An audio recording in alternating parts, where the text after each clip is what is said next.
Question है,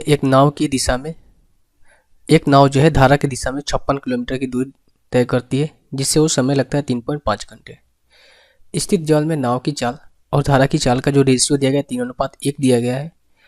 तो नाव जो है धारा की दिशा में 41.6 किलोमीटर की दूरी तय करने में कितना समय लेगी, घंटों में आपको बताना है। एक चीज आपने नोटिस किया होगा कि हमें धारा की दिशा में ही पूछा गया है और यहाँ पर जो डिस्टेंस दिया गया है वो भी धारा की दिशा में दिया गया है। यानी कि अगर मैं आपसे ये बोलूं कि धारा की दिशा में नाव को डिस्टेंस यानी कि 56 किलोमीटर की दूरी तय करने में 3.5 घंटे लगते हैं, तो यहाँ से स्पीड कितना हो जाएगा, या फिर आप इसको ऐसे समझो, डिस्टेंस कितना दिया गया है, एक दिया है 56 किलोमीटर और एक कितना है 41.6 किलोमीटर। अगर मैं इनका रेशियो निकालूं तो यहाँ से पॉइंट को मैं रिमूव करूंगा तो यहाँ पर 60 हो जाएगा और यहाँ पर 416 हो जाएगा। अगर यहाँ से 4 से काटूंगा तो कितना कटेगा, ये कटेगा कितना, 14 चौका 56 140, और ये कटेगा कितने बार में, 4 एकम 4 104 बार में। ठीक है, नाउ अगेन मैं इसको कितने 4 से काटता हूँ तो ये कटेगा कितने बार में, 4 तिहाई 12 4 पचे 20, ये कटेगा 4 दूनी 8 4 छक 24। यानी कि जो रेशियो निकल कर आया हमारा 35:26 निकल कर आया। कितना निकल कर आया, इनका रेशियो 35:26 निकल कर आया, 35:26 ये डिस्टेंस का रेशियो है।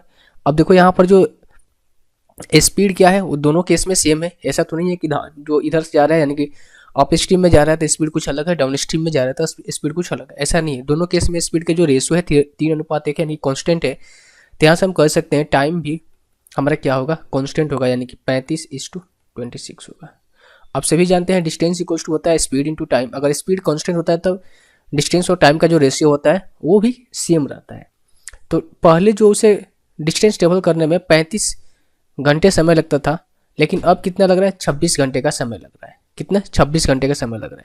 लेकिन क्वेश्चन के अकॉर्डिंग उसे 35 घंटे नहीं लगते थे, क्योंकि क्वेश्चन के अकॉर्डिंग उसे 35 घंटे नहीं 3.5 घंटे ही लगते थे। कितने, 3.5 घंटे ही लगते थे। इसको 3.5 बनाने के लिए हम क्या करेंगे, 10 से डिवाइड कर देंगे।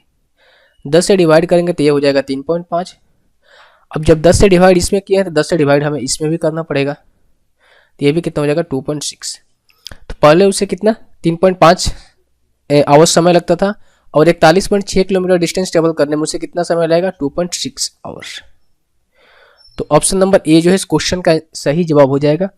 ये जो टेक्निक है तभी अप्लाई होगी जब दोनों केस में यहाँ पर भी धारा की दिशा में दिया रहेगा और यहाँ पर भी धारा की दिशा में दिया रहेगा, तो ही इस टेक्निक को आप अपना सकते हैं।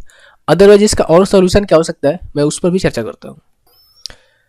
यहाँ पर ये रहा बोट और ये रहा वाटर।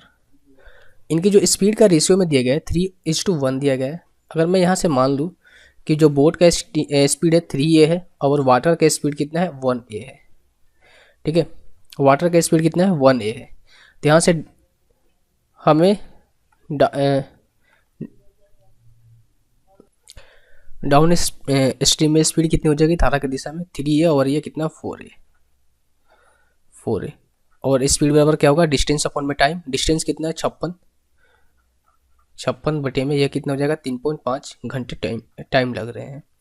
अगर मैं इसको काटूंगा तो कितने बार में जाएगा, अगर मैं यहाँ से 10 ले लूँ तो 5 दूनी का 10 5 7 25 35 7 8 56 यानी कि 16 हो जाएगा।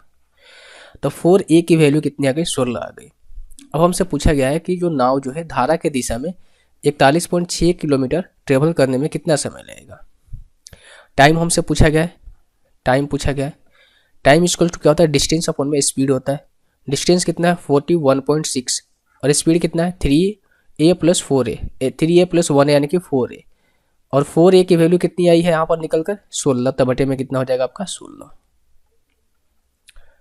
अब इसको देखो 16 दूनी का 32 3 बार में तो जाएगा नहीं, तो 16 दूनी का 32 हो गया, बचेगा कितना, यहाँ पर बच जाएगा 9.6। अगर 16 से डिवाइड करेंगे 9.6 को तो कितने बार में जाएगा 0.6 बार में, और यहाँ से पॉइंट को रिमूव करेंगे बटे में 10 करके तो हो जाएगा 2.6 आवर्स। ऐसे भी आप निकाल सकते हैं। दो तरीके मैंने बता दिए, एक तरीका ये रहा, दूसरा तरीका ये रहा। दोनों में से कोई तरीका अपनाकर इस क्वेश्चन को कर सकते हैं।